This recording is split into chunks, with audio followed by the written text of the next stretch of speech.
G'day there, my name is Hannah and today let's talk about The Bad Batch. We are less than a month away from the premiere of Season 2 and it's going to be so good. So let's talk about some of the highlights of Season 1 and what could possibly happen in Season 2. Season 1 of The Bad Batch was a phenomenal start. It was just over an hour and it was chaotic, it was intense. It was straight after Order 66 and it was such a great premiere. One of the best Star Wars show premieres ever. The inhibitor chips in the clones was such a crucial theme in this whole show. The idea that crosshairs that kind of didn't work, kind of did work, and then the Empire taking Crosshair and enhancing his inhibitor chip was such a dark but brilliant theme in the show. It was really interesting to see that the other Bad Batches didn't actually have their inhibitor chips activated.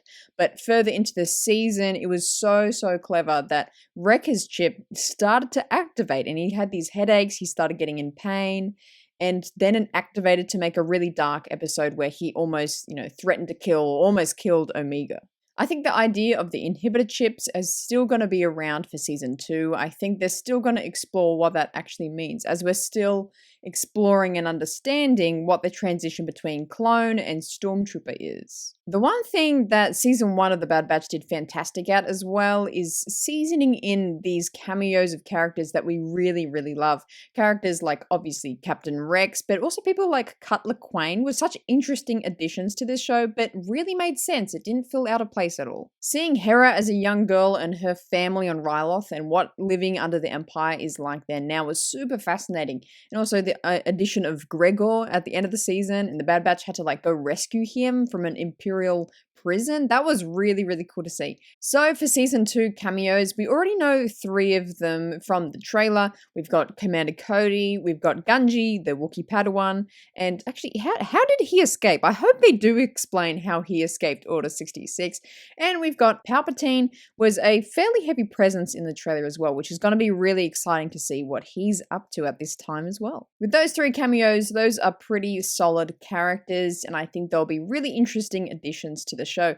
But one character which I really heavily predict that we're going to see in this show is a young Boba Fett. We got the reveal last season that Omega and Boba are actually very connected as clones, his original name being Alpha, the Alpha and Omega. So I don't know what that means, but I think this season we're going to explore a lot more into the cloning process, and I'm sure Boba's bloodline and Omega's connection to it is going to be explored, and I think the Bad Batch is either accidentally or completely intentionally going to end up meeting Boba. Now, one bone to pick I have is when people say, or maybe have the opinion that some of the episodes in Season 1 were filler. Now, I can understand that, but to me, that's not necessarily a bad thing. It kind of leaves the massive, deeper exposition to shows like Andor and Kenobi, and this show is an action character deep dive.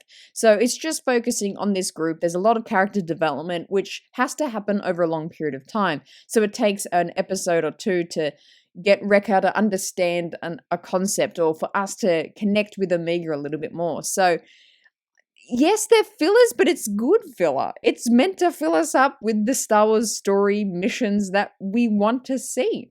So I recommend, if you're going into this second season and felt a little bit less let down from last season, try and think that this is what this show is for. It's for showing us these cool missions that we get to go on, and I think it's going to ramp up a little bit more this season in terms of the action of them, and we're going to get to know each of the members a little bit deeper every season. Now, another concern I have with this season is that it feels as though there's something in the air of this Season 2 of Bad Batch that one of our Bad Batches might not be with us at the end of the season. I'm leaning towards maybe Echo. He has had such an up and down journey with the Separatists and the Empire, and I feel like it's time for him to really put down his sword, and he's going to sacrifice himself to save Omega or the whole Bad Batch group.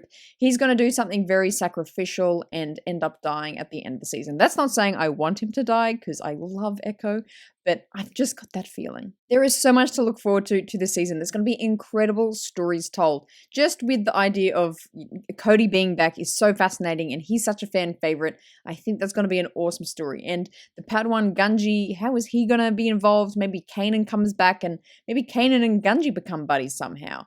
I think there's just so much action to be seen in this season, and you're going to be really sleeping on it if you want to skip this show. Tales of the Jedi was only an hour total, and that was some incredible storytelling. And Dave is obviously such an incredible part of the Bad Batch and a really key attributor to this show existing. So I want to get you hyped. You have to watch this show. It's going to be such a great Star Wars punch every week of just great action and great characters. When it finally premieres and week to week, we'll be going live here on the channel, so make sure you subscribe so you're in the know for that, and like this video if you like the Bad Batch. My name is Hannah, and always choose the Raeside.